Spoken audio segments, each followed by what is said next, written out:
voici deux façons de faire qui vont créer de l'attachement de façon souvent malsaine, voire toxique. Et souvent, ça prend un certain temps avant qu'on s'en rend compte quand on fréquente quelqu'un. Et ça va créer des conséquences, surtout au niveau de l'attachement.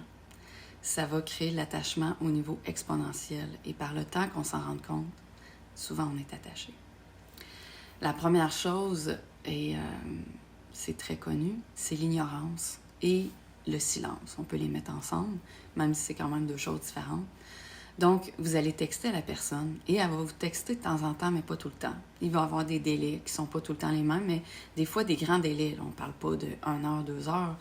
On parle de 12 heures, 24 heures, 48 heures. Puis à un moment donné, elle va revenir, elle va repartir. La même chose pour les appels. Elle va vous appeler de temps en temps ou de moins en moins. Elle ne vous appellera plus ou elle va revenir juste pour comme garder le lien quand même. Vous allez prévoir des activités, puis la personne... elle va canceller comme à la dernière minute en vous disant que, bon, X, Y. Et ça va stimuler chez vous des doutes, l'insécurité, évidemment, et de l'attachement. Parce que même si la personne, là, elle le fait pas parce qu'elle est méchante, les gens ont leur raison. Hein. La plupart des gens ont du mal à dire la vérité. Du mal à dire que c'est pas le moment, ils sont pas prêts, ils sont pas intéressés. Mais il y a beaucoup de gens qui ont aussi des manques. On en a tous des manques. Donc vous en avez, puis la personne de l'autre côté du cellulaire, elle en a aussi. Et cette personne-là, peut-être qu'elle ne veut pas être seule, peut-être qu'elle a besoin d'attention, peut-être que votre présence fait qu'elle s'est créée comme un harem virtuel, puis que ça y fait du bien, tu sais. C'est quand même assez fréquent, ces choses-là. Et on est comme dans le rouage de cette personne-là. Et l'autre point, c'est vous dire des défaites. La personne va toujours avoir des défaites pour chaque chose. Elle ne pouvait pas vous texter parce que là, elle n'avait pas le temps. Évidemment, le manque de temps est très souvent évoqué. Ou, bon, il y avait X, Y défaites, elle est revenue trop tard, elle s'est couchée trop tard, elle était trop occupée. Les gens sont souvent aussi trop occupés. Mais on sait très bien qu'être occupé et manquer de temps, ça nous est déjà tous arrivé. De 24 heures, c'était comme pas assez dans une journée, mais on avait quand même 2 secondes pour écrire à la personne et dire « Je t'ai pas oublié, je t'appelle plus tard. » Donc, ces choses-là, l'ignorance, trouver des défaites et le silence, que quand vous allez lui poser des questions, ayez le courage de poser les questions. Et vous allez immédiatement voir à qui vous avez affaire. Parce que si vous avez affaire à quelqu'un qui est vraiment intéressé, la personne va tout de suite vous dire ce qu'il en est. Et vous allez sentir que ça se tient. Quand même. Parce que, tu sais, on est tous différents, on a tous des façons de penser qui sont différentes. Donc, de donner une chance aux gens, de voir ce qu'ils vont vous dire. Et, tu sais, souvent, les gens vont vous dire « Non, non, ouais, j'avais telle affaire. » Puis, tu sais, même des fois, ils ont des preuves.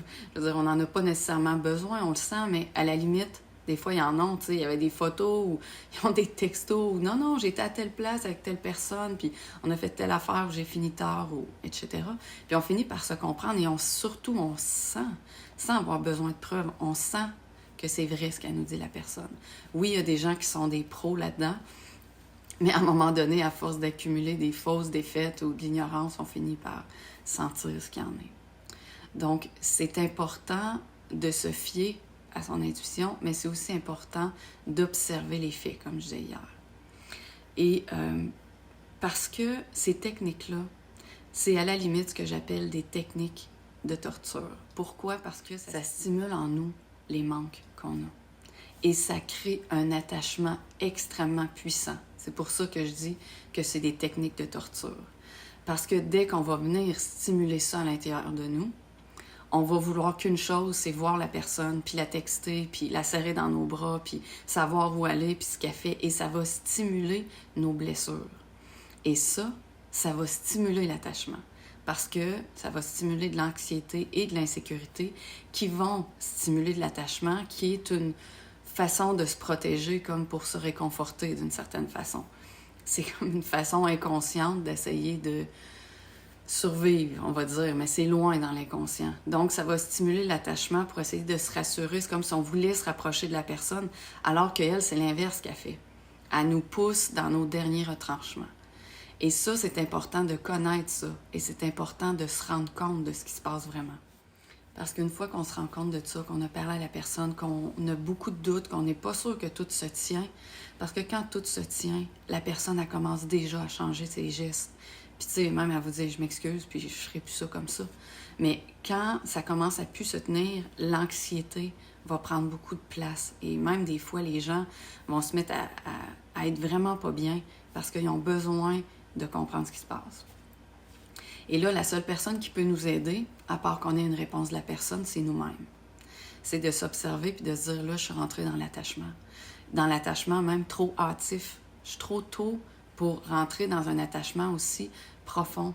Et de toute façon, peu importe la relation, je vous invite, même si ça fait très longtemps que vous êtes avec quelqu'un, de, comme je disais hier, rester entier avec vous-même. Et de ne pas trop aller vite dans ces choses-là et surtout de rester vous-même. C'est ça qui sauve beaucoup. Et posez-vous la question, est-ce que moi je ferais ça à l'autre personne? Oui, on est tous différents, mais quand même, à un moment donné, il y a des cloches qui sonnent puis on se dit, si moi je ferais pas ça à l'autre personne parce que j'ai déjà tellement envie d'être avec, ben peut-être qu'on n'a pas la même envie d'être ensemble. Ça se peut qu'on n'ait pas les mêmes besoins ou les mêmes manques. C'est souvent ça, c'est souvent les manques qui vont créer le besoin fort de connexion. Mais c'est important de se repositionner et de se dire, j'ai pas envie d'être utilisée. Et si la personne a envie, elle va venir vers moi. Moi, je prends du recul et je vis ma vie pour moi. J'arrête d'être trop dans l'attente. C'est la plus belle chose que vous pouvez faire pour vous. Laissez votre cellulaire de côté, laissez l'autre faire ses affaires. Si la personne est vraiment intéressée, je vous garantis qu'elle va revenir. Sinon, mais c'était pas une personne pour vous. Sinon, elle essayait juste de créer une forme d'attachement qui est néfaste et qui fait souffrir. On n'a pas besoin de supplier pour avoir du temps ou de l'amour envers personne. Même si c'est la personne qui est tellement occupée et qui a un poste tellement important, ça n'a même pas de lien. Oui, les gens peuvent être occupés. On a toujours du temps pour les gens qu'on aime, même si c'est 4 secondes. Envoyer un texto, c'est pas très long. Donc, si c'est ce que tu vis, puis que c'est difficile pour toi, puis que tu tombes souvent dans ces genres de patterns-là, dans les moments de fréquentation, tu peux prendre rendez-vous avec moi si tu as envie, c'est mon métier. On va pouvoir définir assez rapidement qu'est-ce qu'il y a derrière tout ça pour que finalement tu puisses te sentir mieux. Et s'il vous plaît, je vous invite à liker et à partager la vidéo parce que ça pourrait aider des gens qui sont en train de vivre des situations qui ne sont pas très agréables. Bye, bonne journée.